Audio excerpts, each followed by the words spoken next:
اليوم نأخذ درس جديد، وهذا الدرس يكون مشتمل على الأفعال والمصادر.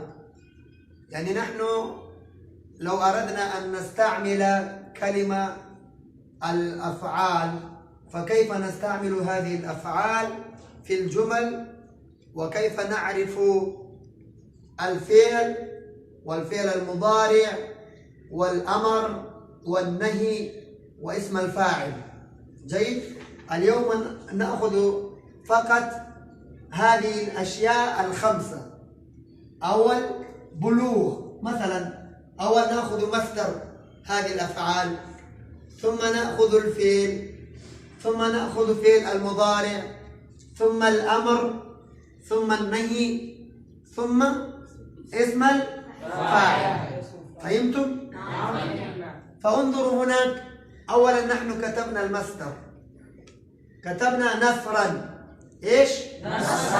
نصرا ايش؟ مصدر. مفهوم؟ ونصر ماضي. وكتبنا هناك معنى المصدر ما معناه؟ مدد. كتبنا. فنصر ماذا كتبنا؟ شاباس. ينصر شاباس. ثلاث معاني.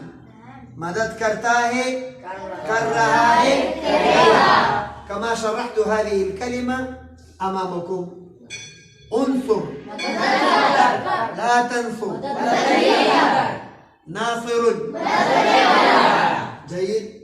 فثم إن شاء الله نستعمل ونستخدم هذه الأفعال في الماضي، مضارع، أمر، نهي في الجمل. مفهوم؟ فهناك انظر، نحن كتبنا جميع المصادر هناك. حشرا، ما معنى حشرا؟ حشر. يحشر. احشر. جمكر. لا تحشر. حاشر. حاشر. فهمتم هذا الدرس؟ نعم.